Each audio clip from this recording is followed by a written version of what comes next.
arte del Renacimiento tuvo su origen en Italia, donde la arquitectura, escultura y pintura iniciaron ya en el siglo XV la búsqueda de un arte nuevo. Europa vivía entonces el final de la Edad Media, y no fue hasta bien entrado el siglo XVI cuando los países más vinculados a Italia por razones geográficas, económicas y políticas empezaron a asimilar los conceptos y formas renacentistas. Es esta una etapa coyuntural en la que viven y conviven dos lenguajes artísticos diferentes, el gótico tardío y el renacentista, cuya mezcla y proporción dan al siglo XVI un horizonte estético de muy distinto perfil. El nuevo arte de tendencia idealista no fue sino la expresión plástica de un fenómeno más amplio y profundo que se conoce bajo el nombre de humanismo. Este, sobre una base racionalista, abandonó el dogmatismo escolástico propio de la Edad Media, alumbrando un nuevo universo, donde el optimismo generado por el conocimiento se vio ampliamente recompensado por una serie de descubrimientos que van desde la imprenta hasta la redondez de la Tierra. El humanismo impulsó la ciencia moderna, afectando a la sociedad toda, a la política, a la religión, a la literatura, al comercio, al derecho, a las artes, en suma, a la concepción general del hombre, que como en la antigüedad clásica se erigió de nuevo en medida de todas las cosas.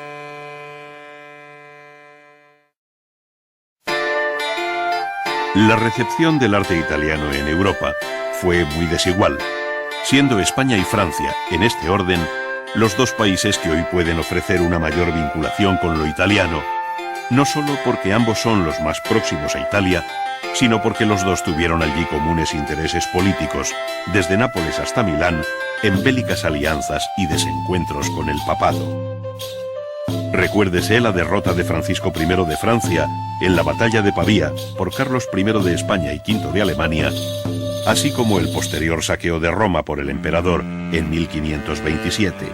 fecha esta que tuvo una marcada repercusión en la génesis y difusión del arte romano dentro y fuera de Italia.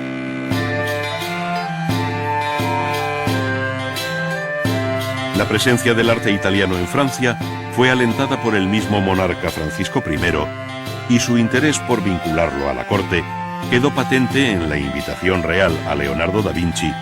quien pasó los últimos años de su vida en Amboise, uno de los bellos castillos entre medievales y renacientes que jalonan el curso del río Loire. También fue llamado Andrea del Sarto, que fue recibido por el rey en el palacio de Fontainebleau, por donde igualmente pasarían otros pintores italianos como Rosso y Primaticcio, que dejaron allí una notable obra decorativa. En estos châteaux, verdaderos palacios en medio de una generosa naturaleza, se llegó a crear bajo Francisco I un peculiar estilo que, sin dejar de ser francés, daba entrada a formas y modos de origen italiano en una festiva y atrayente mezcla. Más grave resulta el planteamiento del Palacio Real del Louvre, en París, cuyo inacabado proyecto de Lescot sirvió de referencia a las sucesivas ampliaciones hasta su definitiva terminación en el siglo XVII. Su fachada, animada por una elegante superposición de órdenes clásicos a la italiana, es de un refinamiento extremo, a cuyo efecto contribuyeron eficazmente los excelentes relieves de Jean Goujon, uno de los maestros más sobresalientes de la escultura renacentista en Francia.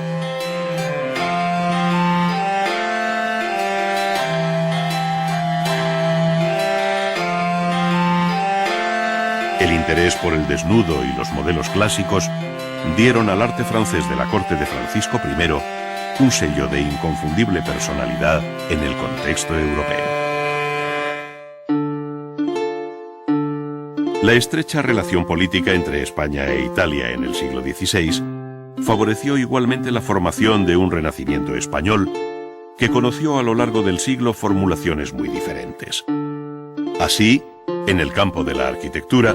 surgió en el primer tercio del siglo el llamado plateresco, nombre que revela el carácter decorativo de la piel que ahora envuelve y oculta las soluciones constructivas de tradición gótica. Este virtuosismo ornamental, del que Salamanca ofrece los ejemplos más acabados en las fachadas, portadas, patios y claustros de sus edificios universitarios, palacios, iglesias y conventos, fue cediendo el paso a un mayor equilibrio entre arquitectura y decoración hasta alcanzar una sustancial desnudez al final de siglo con la gran obra del monasterio de El Escorial. La arquitectura española alcanzó aquí su expresión más sólida y abstracta que, inspirada en el mejor arte romano del siglo XVI, lo supera en gravedad para erigirse en lo que sus contemporáneos llamaron la octava maravilla del mundo.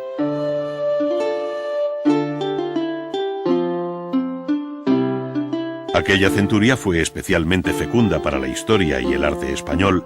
a la sombra de los reyes católicos, del emperador Carlos V y de Felipe II. Fue sin duda el siglo de oro de la arquitectura, donde obras como el Palacio Granadino de Carlos V en la Alhambra, las catedrales de Granada y Jaén, las universidades de Salamanca y Alcalá, y un largo etcétera, enlazarían con la nueva arquitectura que nace en las Antillas o en México, al otro lado del Atlántico.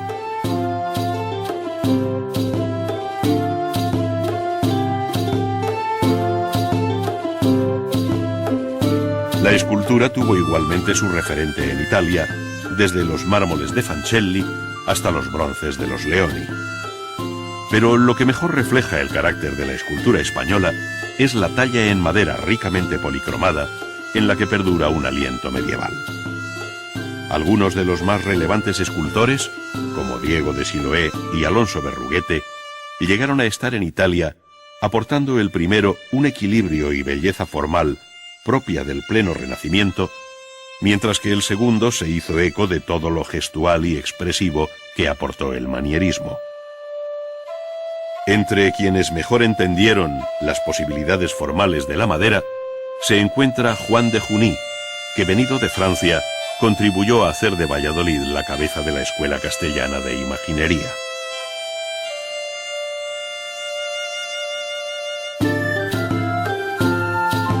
Al mismo tiempo, y en el campo de la pintura, los modelos italianizantes en la línea de Leonardo y Rafael fueron reemplazando a los tipos y composiciones góticas, especialmente evidentes en la escuela valenciana, llegando a surgir maestros con fuerte personalidad propia como Morales el Divino, de muy difícil filiación estética. No obstante, la figura de proyección universal de este siglo fue sin duda Doménicos Theotokópulos, conocido como el Greco, que, nacido en la isla de Creta y formado en Italia, entre Venecia y Roma, fijó su residencia definitiva en España. De su taller en Toledo salieron obras de un extraordinario interés dentro del más acusado manierismo, donde las formas, el color y la luz revelan un genio excepcional con el que se cierra el Renacimiento español.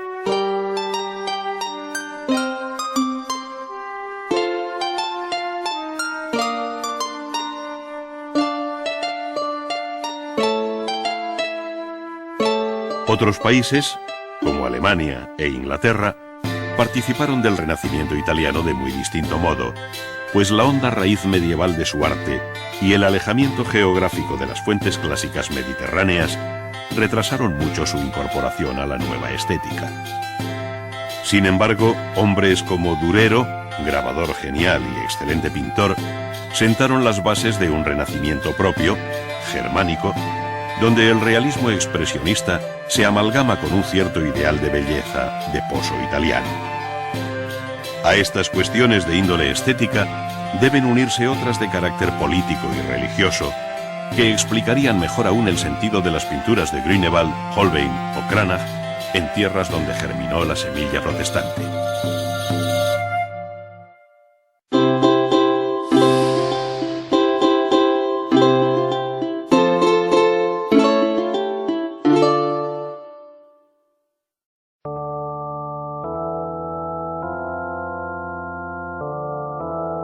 La ciudad de Florencia, capital de la Toscana, fue testigo en la primera mitad del siglo XV del nacimiento de un arte nuevo que en el campo de la arquitectura contó con el temprano genio de Filippo Brunelleschi. A él se debe el prodigio de la construcción de una gran cúpula sobre el cráter que hasta entonces ofrecía el crucero de la Catedral de Santa María del Fiore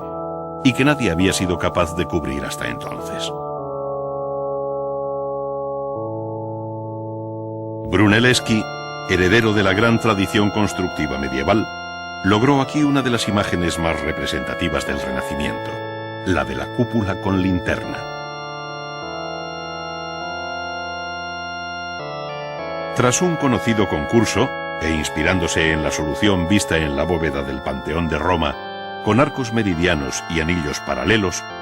Brunelleschi supo resolver la dificultad de elevar una cúpula sobre lo ya construido sin necesidad de reforzar la base de apoyo, sin cimbra y con una economía de medios y seguridad en su ejecución verdaderamente admirables.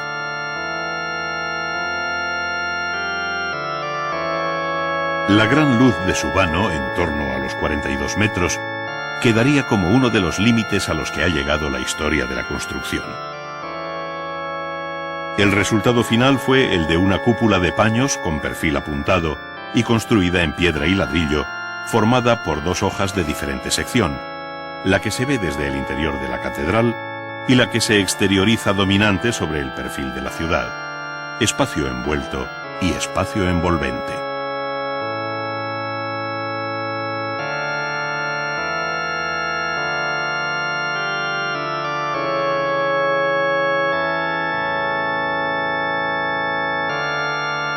Además de la cúpula de la catedral, la ciudad de Florencia debe a Brunelleschi obras tan singulares como la capilla Pazzi, el Hospital de los Inocentes o las iglesias de San Lorenzo y Santo Espíritu, ambas concebidas como una basílica de 3 naves y cubiertas planas, donde la columna recuperó su acepción clásica en lo que a orden y proporción se refiere.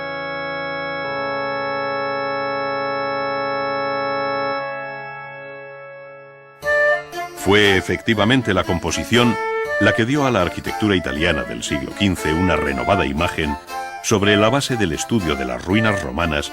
y de la atenta lectura de los 10 libros de arquitectura de Vitruvio. El redescubrimiento de este viejo texto latino resucitó el mundo de las proporciones y de los órdenes clásicos, despertando una verdadera curiosidad y pasión por la exégesis de aquel texto que parecía encerrar todos los secretos de la belleza de la arquitectura clásica. La proporción de la figura humana descrita por Vitruvio en la época del emperador Augusto y universalmente conocida a través del célebre dibujo de Leonardo da Vinci puede dar una idea de la importancia de aquel texto del siglo I dentro del humanismo renacentista. Vitruvio, haciéndose eco del principio de simetría griego, esto es, la relación de las partes entre sí y de éstas con el todo, hizo del cuerpo humano el canon o medida ideal de la arquitectura. Muchos fueron los artistas que siguieron esta doctrina, dando lugar a una formidable serie de tratados, entre los cuales destaca el De Re Edificatoria, escrito en latín por León Bautista Alberti, dividido en 10 libros, como el de Vitruvio, y publicado en Florencia en 1485, pocos años después de su muerte.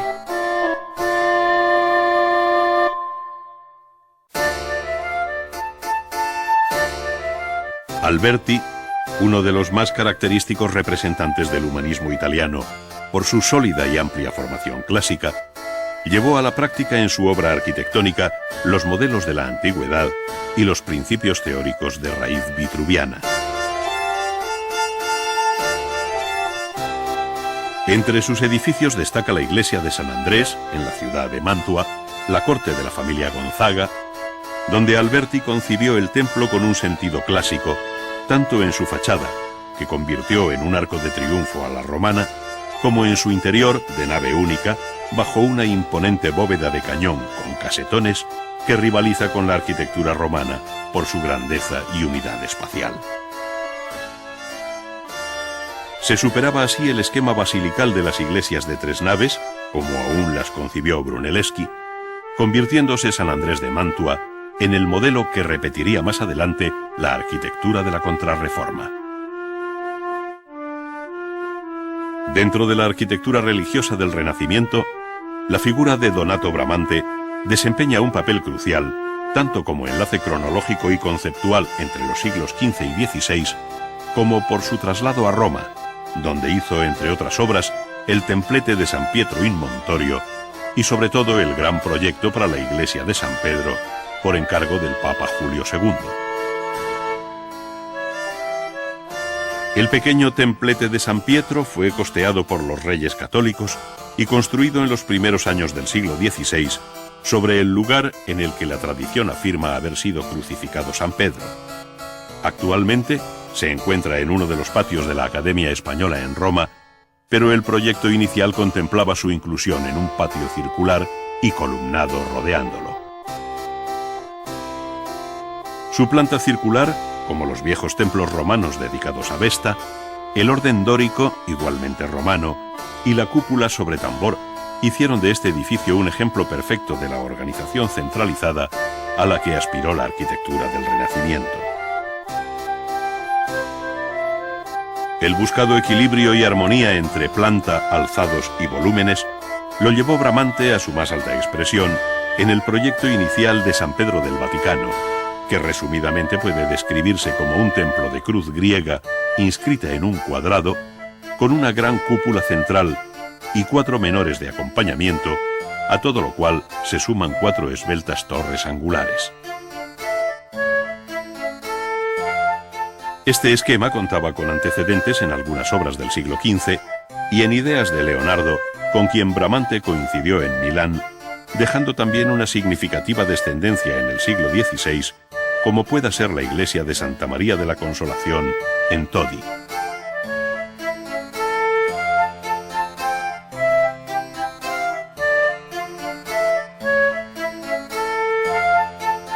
Muerto Bramante, las obras de San Pedro pasaron a las manos de Rafael, Peruzzi, San Gallo el Joven, Miguel Ángel y Carlo Maderna, quienes introdujeron cambios sustanciales respecto a la idea de Bramante. Estas modificaciones significaron un paulatino alejamiento de los modelos de ideal geometría para volver a la disposición longitudinal y planta de cruz latina expresamente exigidas por la Contrarreforma, tanto por su significado y simbolismo como por responder a una nueva escena litúrgica emanada del Concilio de Trento. A este criterio obedecen las iglesias manieristas, como la del Gesù de Roma para los jesuitas, obra de Vignola y fachada de Giacomo della Porta, que en la segunda mitad del siglo XVI recuerda con su nave única y capillas entre contrafuertes la disposición de San Andrés de Mantua.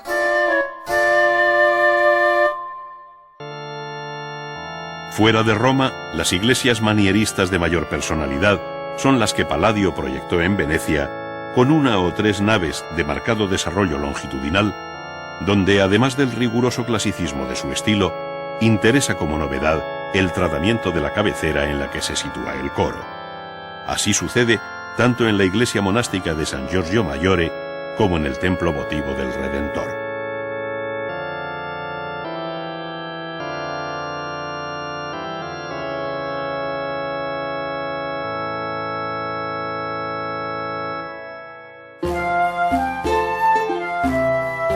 La arquitectura civil conoció igualmente un cambio sustancial durante el Renacimiento, de tal manera que tanto el palacio de ciudad como la villa suburbana llegaron a fijar unos modelos de larga ejemplaridad que fueron más allá del siglo XVI. Tal sucede con los viejos palacios florentinos de los Pitti, Rucellai, Strozzi, Medici y otros tantos, cuyas potentes fachadas de aparejo almohadillado constituyeron el signo externo más expresivo del poder de aquellas familias.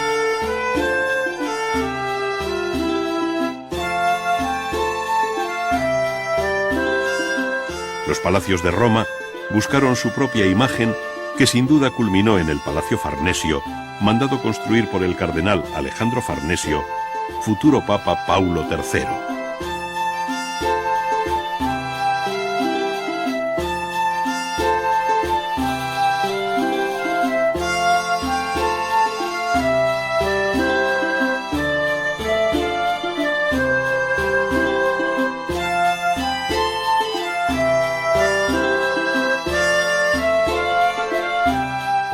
Otras ciudades, como Urbino y Mantua,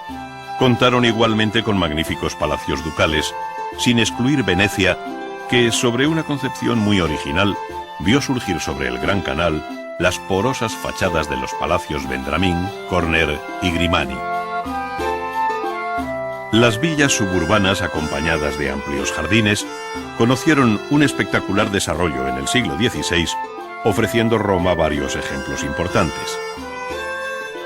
Sin embargo, fue Andrea Palladio el arquitecto que mejor supo formular la idea de villa suburbana,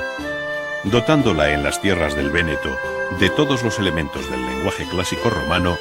siendo universalmente conocida su villa rotonda en las inmediaciones de Vicenza.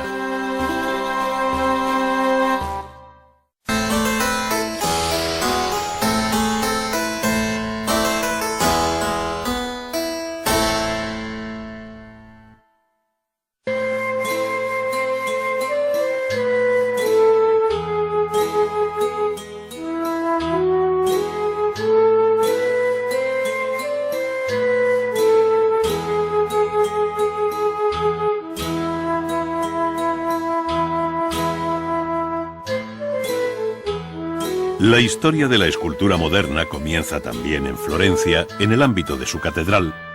pues el concurso público para hacer los relieves en bronce de las puertas de su baptisterio, de acuerdo con las ejecutadas anteriormente por Andrea Pisano,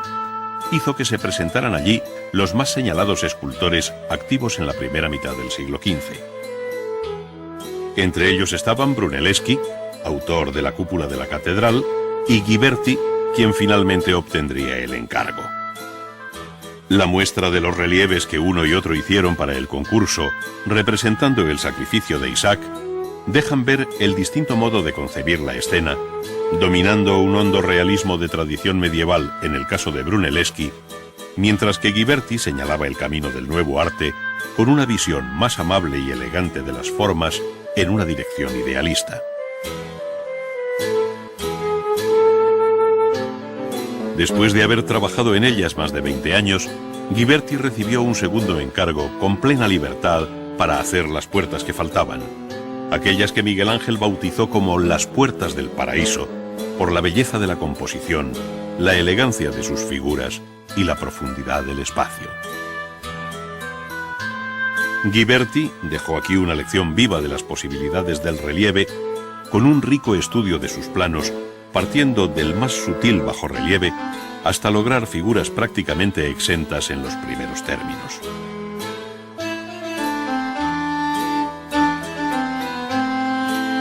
El relieve tuvo otros seguidores sobre diferentes materiales y técnicas, siendo muy conocidos los que en mármol hizo Luca della Robbia para la cantoría o tribuna de jóvenes cantores y músicos de la Catedral de Florencia, donde logró un prodigioso equilibrio entre forma y expresión que recuerda el espíritu del relieve clásico. La cuidada composición de estos grupos pone de manifiesto el dominio del volumen en el espacio a través del bajo, medio y alto relieve de las figuras.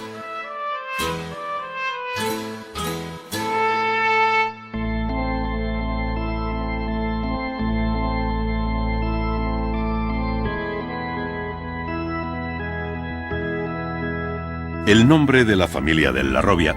está igualmente unido a los bellísimos relieves en barro cocido y policromado que salieron de su taller florentino,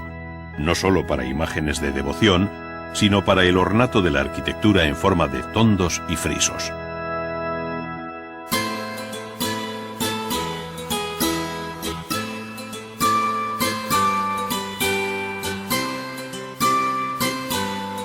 Además del relieve, la escultura italiana del siglo XV abordó con decisión la escultura exenta o de bulto redondo, que, unida al interés por el desnudo, hacía evidente su anhelo por resucitar los prototipos de la antigüedad.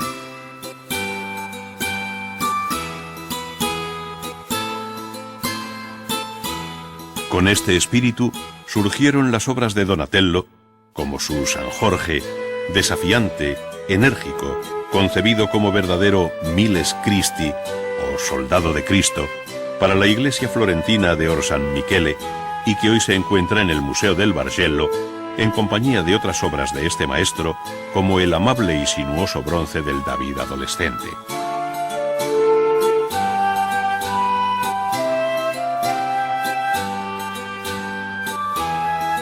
Donatello supo abordar todos los registros posibles de la escultura, desde el retrato hasta la imagen de devoción en clave realista, pasando por el relieve, en el que dejó constancia de su dominio de la perspectiva.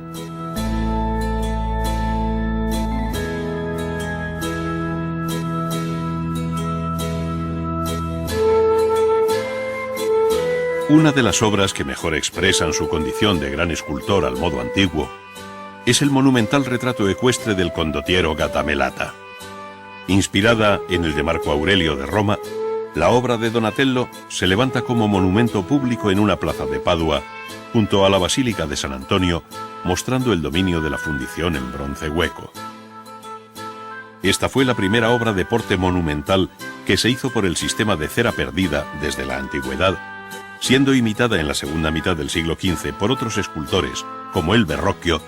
a quien se deben otra serie de importantes obras realizadas en bronce y mármol.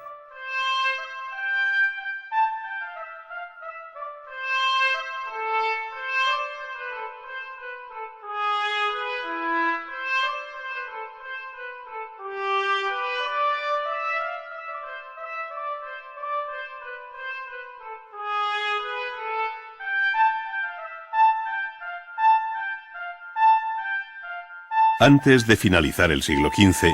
otro gran escultor florentino, Miguel Ángel Buonarroti, ya había hecho obras tan notables y diferentes como el relieve de la batalla de los centauros y los lapitas,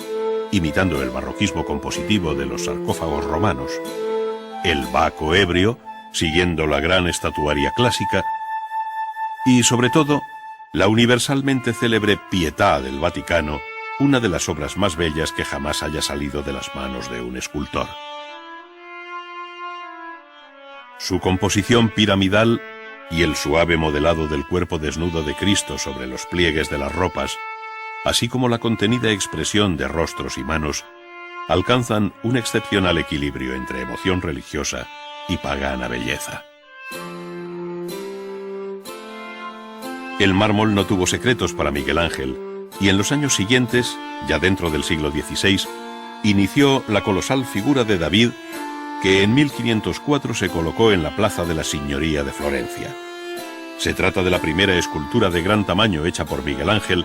con algo más de 4 metros de altura, en la que aborda el tema del desnudo al modo antiguo, advirtiéndose en ella la expresión enérgica y fuerza contenida que caracterizaron los años siguientes.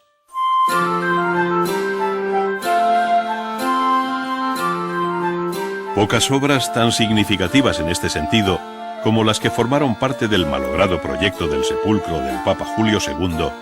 pensado para la nueva iglesia de San Pedro, pero que hoy conocemos dispersas por varias colecciones y museos. Se trata de Los esclavos del Louvre y de la Academia de Florencia, que junto al Genio de la Victoria y sobre todo con el Moisés de San Pietro in Vincoli,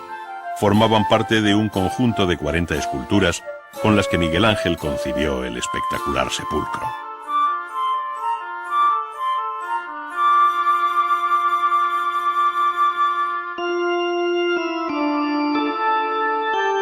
Muerto el Papa Julio II en 1513,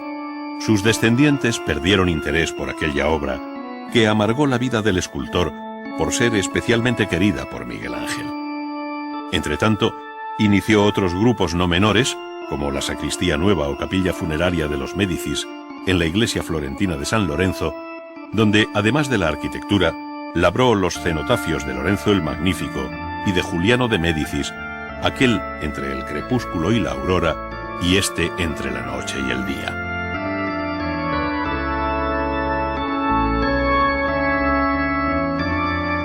Al margen de su significado en relación con la vida y la muerte, Miguel Ángel trató estas figuras con una libertad extraordinaria, en la que el desnudo del hombre y de la mujer deja ver su concepción grande de la forma, con exquisitos detalles de una labra que en ocasiones acaricia las superficies y en otras, intencionadamente, simplemente aboceta o sugiere la forma.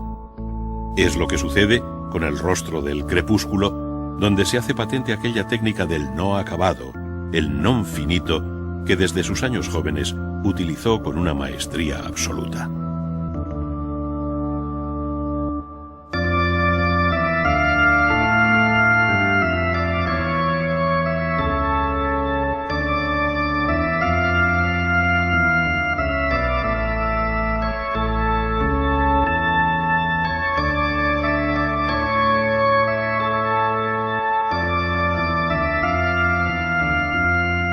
Los años finales de la larga vida de Miguel Ángel como escultor se recogen en las 3 versiones que hizo de la Piedad y que hoy se encuentran, una en la Catedral de Florencia, en la que supuestamente José de Arimatea refleja los rasgos del escultor. Otra, la llamada de Palestrina, en la galería de la Academia Florentina, y la tercera, en el Castillo Sforzesco de Milán. Si se compara cualquiera de ellas con la del Vaticano, puede medirse el tiempo transcurrido, pero tiene especial interés la de Milán, conocida como la Piedad Rondanini, por mostrarnos la insatisfacción del escultor con su propia obra, que esculpe y a la vez destruye, al variar la posición y tratamiento de las figuras, de tal forma que algunos miembros quedan inexplicablemente separados del cuerpo.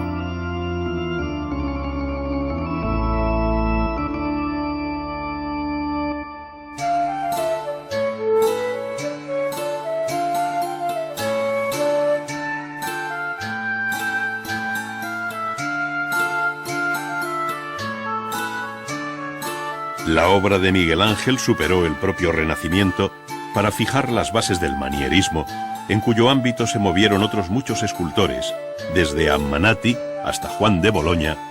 quienes, junto a Benvenuto Cellini, labraron obras muy distintas, parte de las cuales se dieron cita en la bella plaza de la Signoria de Florencia.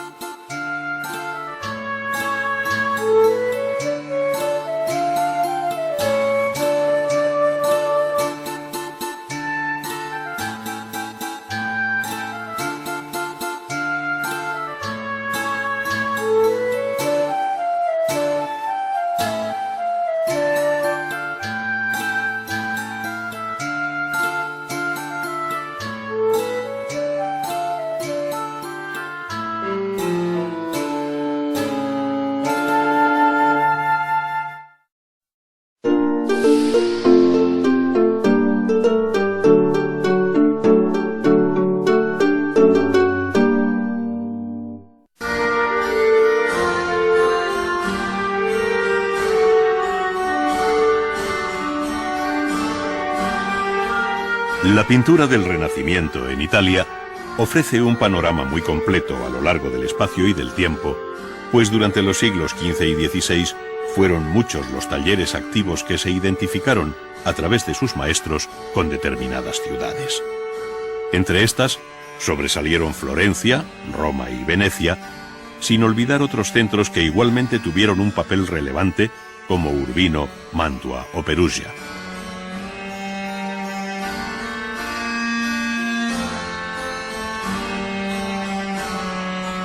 Durante el largo periodo de aquellos 2 siglos, que en Italia se distinguen con el nombre de Quattrocento y Cinquecento, fueron muchas las cosas que cambiaron, de tal modo que entre la obra temprana de Fray Angelico y la tardía de Tintoretto media algo más que el simple tiempo transcurrido.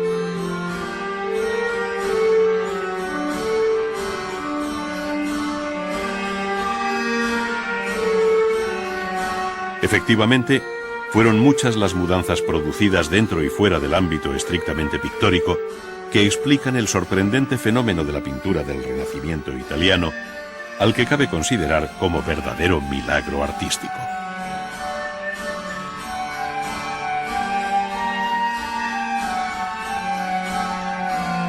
La pintura fue además para el arte del Renacimiento una referencia obligada como campo común de experiencias de cuyos resultados se nutrieron todas las artes hermanas. En ella se desarrollaron, por ejemplo, los principios básicos de la perspectiva que permitieron representar el espacio de un modo racional sobre una sólida construcción geométrica.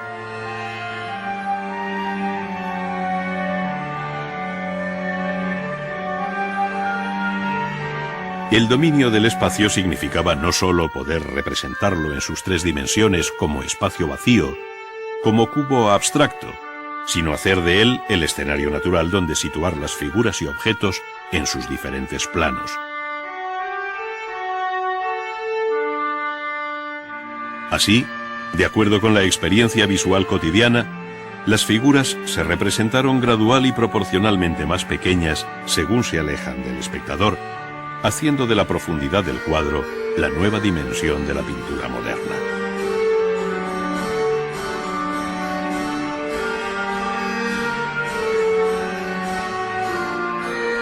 Desde muy temprano, hombres como Paolo Uccello o Mantegna se dedicaron a la construcción del espacio, poniendo en práctica determinados principios de la perspectiva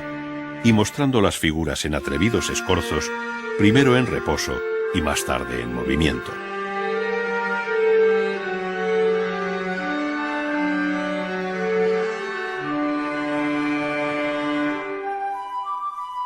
Pero fue la incorporación de la arquitectura en el cuadro la que mejor facilitaba la formación de la llamada pirámide visual, definida por la convergencia de las líneas de fuga en un punto de la línea del horizonte. Sin embargo, no bastando aquella visión estrictamente geométrica y lineal, otros maestros, como Leonardo da Vinci, introdujeron un elemento nuevo, la atmósfera, el aire que desdibuja y hace impreciso el perfil de los objetos, dando lugar al conocido sfumato o difuminado leonardesco, que también altera el valor de los colores. Por este camino la pintura fue abandonando la rigidez de la llamada perspectiva lineal, sustituyéndola por la perspectiva aérea en un proceso de paulatino acercamiento e imitación de la naturaleza.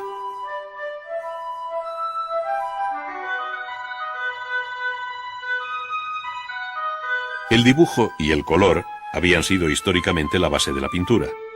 pero ambos fueron para los artistas del Renacimiento objeto de un riguroso análisis hasta el punto de crear dos tendencias muy marcadas dentro del arte italiano, especialmente en el siglo XVI. Una, vinculada a Florencia y Roma, donde el dibujo parece guiar al pintor, y otra, la veneciana, donde las manchas de color eclipsan la presencia del dibujo.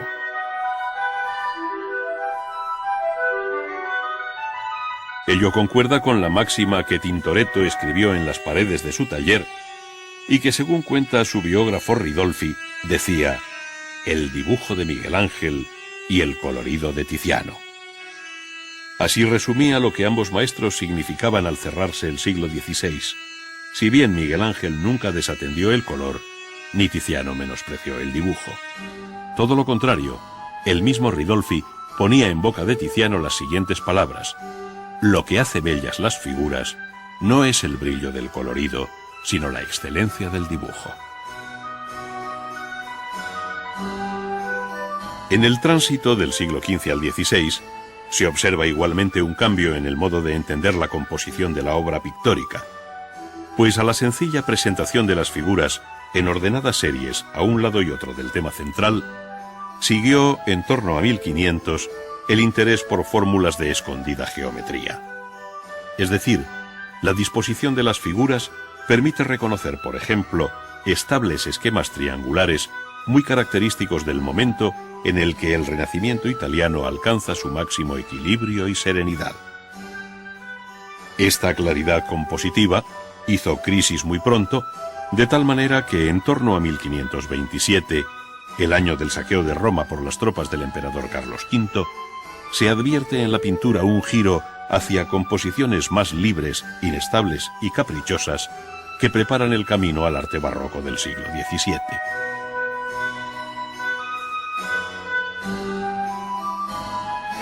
Es, en definitiva, el largo periodo que se conoce como manierismo, en el cual se tiende a imitar y mezclar los modos y maneras de los grandes maestros del pleno Renacimiento con un claro espíritu ecléctico.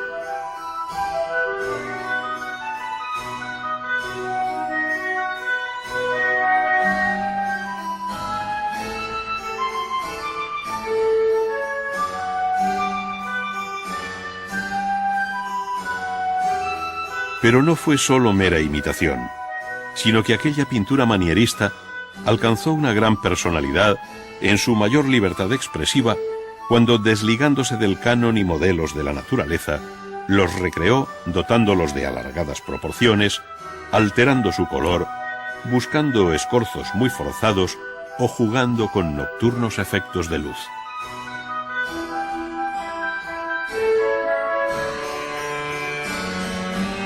A todos estos cambios contribuyó de forma muy positiva el paulatino abandono de la técnica al temple sobre madera por el óleo sobre lienzo para los cuadros de caballete.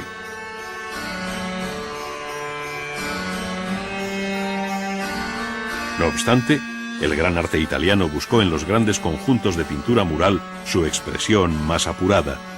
tanto para vestir el interior de las estancias palaciegas como para enriquecer los muros y bóvedas de las iglesias.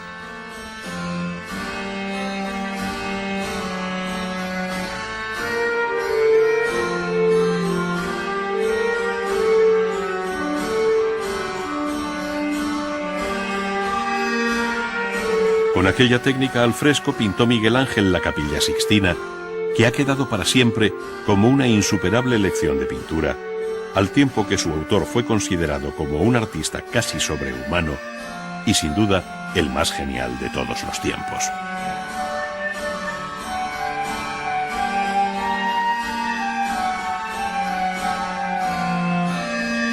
Giorgio Vasari, en sus vidas dedicadas a los maestros del diseño, ponderaba así a Miguel Ángel: quien, entre los muertos y los vivos, se lleva la palma, supera y oscurece a todos, es el divino Miguel Ángel Buonarroti. No solamente tiene la primacía en una de las artes, sino en las tres juntas. Miguel Ángel supera y vence a todos los que ya habían vencido a la naturaleza. Miguel Ángel triunfa sobre todos, sobre los antiguos, los modernos y la naturaleza, dejando muy atrás a esta última con el don de su ingenio divino a través de la inventiva, dibujo, arte, criterio y gracia.